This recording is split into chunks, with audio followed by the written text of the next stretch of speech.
वाशिम मंगरुळपीर विधानसभा मतदारसंघाचे आमदार शामभाऊ खोडे यांनी महाशिवरात्रीनिमित्त ग्रामपंचायत अरग जगदेश्वर देवस्थानला भेट दिली असता ते म्हणाले, जगदेश्वर देवस्थानचं आणि माझं खूप जुनं नातं आहे। अनेक वर्षापासून मला जसा वेळ मिळेल तसा मी या मंदिराला भेट देत असतो। अरग ग्रामपंचायतच्या नागरिकांनी ज्या पद्धतीने देवस्थान डेव्हलप केलं ते अतिशय कौतुकास्पद आहे। येणाऱ्या काळात यापेक्षा मोठं तीर्थक्षेत्र म्हणून ओळख निर्माण होणार आहे। येणाऱ्या काळात 7 कोटीचा निधी उपलब्ध करून देणार असेही ते म्हणाले। 5 वर्षांमध्ये या गावासाठी आणि देवस्थानसाठी जेवढं मला शक्य होईल तेवढं मी करण्याचा प्रयत्न करीन।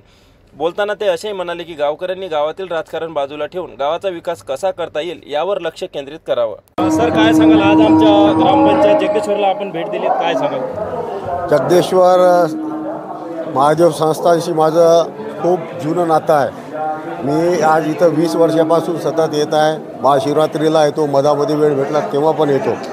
आणि इथच्या गावकऱ्यांनी जे हे देवस्थान डेव्हलपमेंट केलं आहे हे वाखण्याजोग्य आहे। येणाऱ्या काळामध्ये मी तीर्थक्षेत्र यांना हे करून यांना 7 कोटीचा निधी उपलब्ध करून देणार आहे।